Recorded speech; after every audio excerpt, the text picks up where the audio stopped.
There are 71 days between June 12th and August 22nd. So how much can change in 2 months? This is Marcello using our light cat.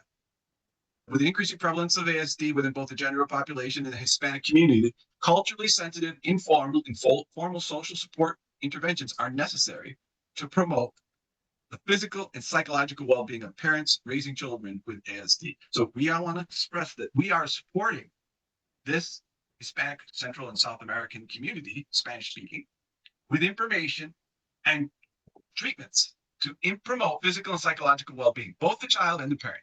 So I think this is a fundamental thing that we're doing. And this is the changes in the home situation questionnaire. And it's quite a bit of information here, but it is a very in-depth questionnaire. Just pull it down, and we'll go through it piece by piece. But overall, we saw a complete, everyone really got better pre and post, besides the maybe a little bit less in this demand specific, but everybody got better in this 2 months. And let's look at these scores. So they had percentage improvements, and this one is the improvements in the kind of the important ones. The total score scale improved 53%, social inflexibility 72%, and demand specific factor 33%. So this is the core measurements, the things that you want to look at. The total score provides an overall assessment of the participants' difficulties in home situations. A significant decrease in the score would indicate general improvements, and this is a 53% improvement. Social inflexibility or social inflexible factor assesses the difficulties with social interactions and routines. Changes in this score would indicate improvements in social skill and adaptability, and we had a 72% increase in this. Demand-specific factors assess the difficulties with specific demands or requests. Changes in this score would indicate improvements in handling stress, frustration, or challenges. And we see a 33% or a third less demand-specific. If you look at the total number of problems encountered by the parents with Marcello, they were down almost 40%.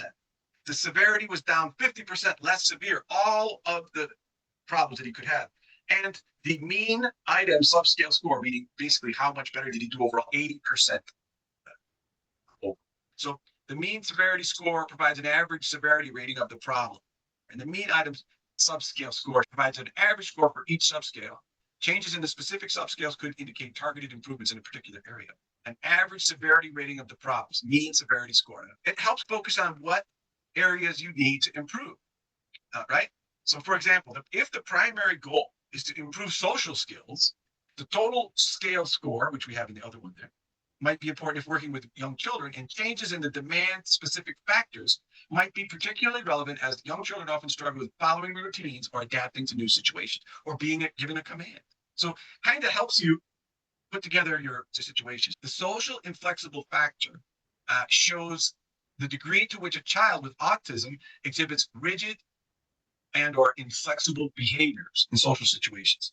The factor is composed of 14 items, such as resistance to change, difficulty adapting to changes in routines or activity, insistence on sameness, difficulty tolerating deviation from their preferred way of doing things, overly focused interest, excessive preoccupation with narrow topics or activities, difficulty understanding social clues, challenges in interpreting nonverbal communications for social situations. These are the socially inflexible factors, or social inflexible factors.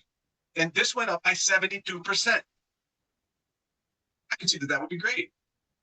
And here's what we looked at. We saw that when he has to use the telephone, when his father's around, that got better.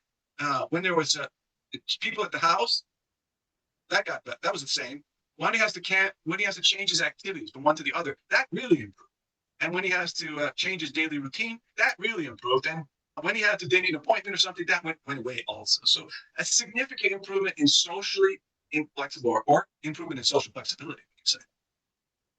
And the demand-specific factors, it shows how individuals with autism exhibit non-compliant behavior in response to specific demands or requests.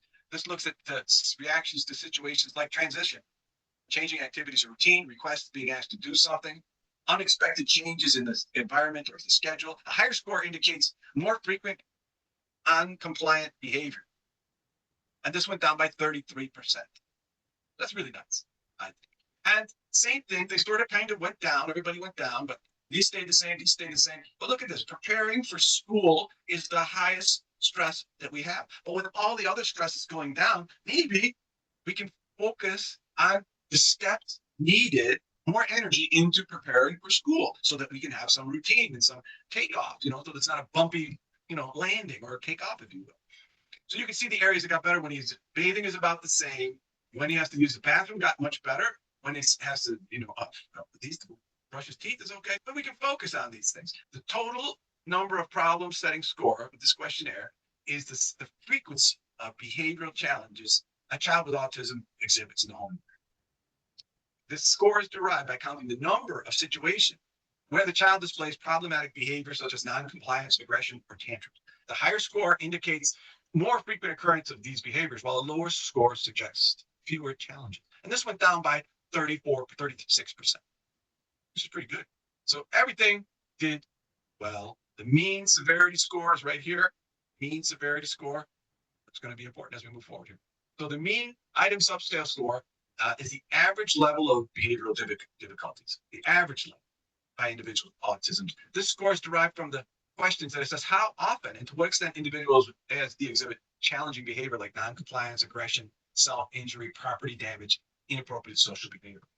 A higher mean item subscale score indicates a greater level of behavioral challenges, while a lower score suggests fewer difficulties. This metric can be a valuable tool for clinicians and research to assess the severity of these problems and to monitor effective of interventions aimed at improving their behavior. This mean item subscale score improved by 80%. Mean item subscale. I think that's the correct number. The sum of the severity score indicates the higher the sum of the severity scores, the greater the level of behavioral challenges. And we see this one went down by 53%. And this is changes in the severity of the symptoms and things like that. So it's very good. The mean severity score. Now, this is the one that I'm looking at. This is important because Palante uses the same score. So it is calculated by summing the severity scores of each problem and then dividing them by the total number of problem situations. A higher mean severity score indicates more severe behavioral challenges, while a lower score suggests milder difficulties. This went down by 53%. Half of his severity of his home situations were reduced. So total subscale score is very close to this one, and that's just looking at the social and inflexibility. Overall, we had a 53% improvement in that. That's just looking at these rigidity and request demand stuff. So when we looked at this home parent improvement, the autism parenting scale index, we had a 18% improvement. And this is kind of flexible because the yellow is the first one, and the blue is the second one. And this one improved. This one got a little worse, and this one got a little worse, and this one got better, right? So it's pretty fluid, but this is only changing the diet. So you know what I mean? These are pretty flexible, but it's still an improvement. And what happens as behavioral score improves, parental stress is reduced. If I don't have to repeat my commands, if I don't have to have emotional outbursts, hey, 50% of the time, I'm going to do better, right? And here's the part that I wanted to point out. In Palante's work, he used the same scale in this one here. So let me just show you that he used the same scales. And after 90 days, he only showed a 0.2 change in the changes. You can see how these are severe. If this is the mean severity score, these children are very severely challenged in home situations, whereas our mean severity score was only a 1.5. So they're like 3 times worse, right? The higher the mean severity score, the worse the kids' behavior.